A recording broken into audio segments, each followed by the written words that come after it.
Nicolas Dequiver, je suis responsable système chez Arcus.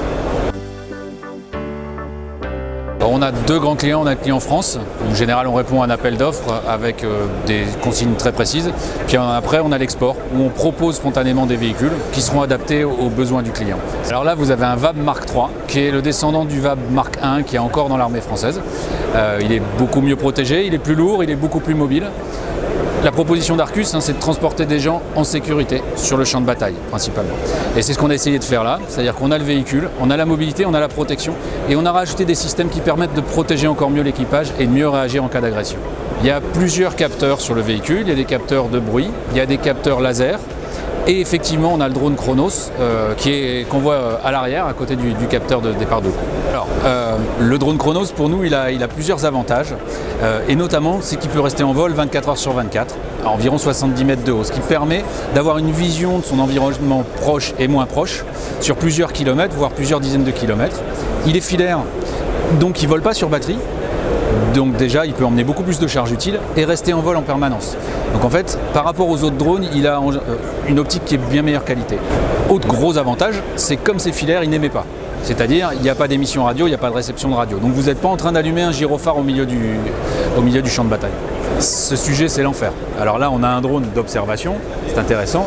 Par contre, on doit traiter les drones qu'on a en face. Nous, notre proposition, c'est de la protection. Donc, votre drone, il permet de la protection, il permet de voir s'il y a des troupes, des véhicules et tout ça. Mais face aux autres drones, le drone, c'est avant tout une menace. Alors, le gros avantage de travailler en équipe comme ça, c'est qu'on va chercher le meilleur de chaque capteur. On a Saab, on a Bertin, on a Elister, on a MBDA avec nous. À chaque fois, c'est le meilleur dans sa catégorie pour offrir vraiment la meilleure solution. Là, globalement, deux protections, de détection. La protection, c'est pas juste le métal. Le métal, en fait, c'est la dernière couche. Ce que vous voyez, c'est la dernière couche. Il y a toute une philosophie sur la protection qui est de ne pas être vu, de ne pas être détecté, de ne pas être reconnu, de ne pas être visé et de ne pas être touché. Donc il y a des écrans de fumée, il y a le fait de connaître son environnement. C'est la première couche, ne pas être vu. Si vous voyez l'autre avant, vous allez vous mettre à un endroit où vous n'êtes pas vu.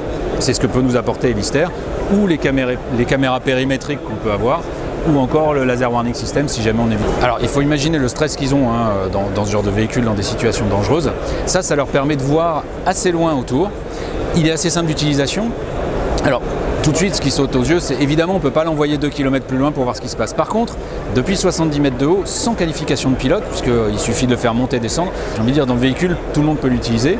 On a un système de fusion des données, donc toutes les informations qui viennent du drone, elles sont rebalancées dans le véhicule, au chef de bord, au pilote, au tireur, toutes les personnes qui en ont besoin. On peut même les renvoyer par radio à un poste de commandement en disant, voyez, là-bas manifestement il y a un attroupement, comment on traite ?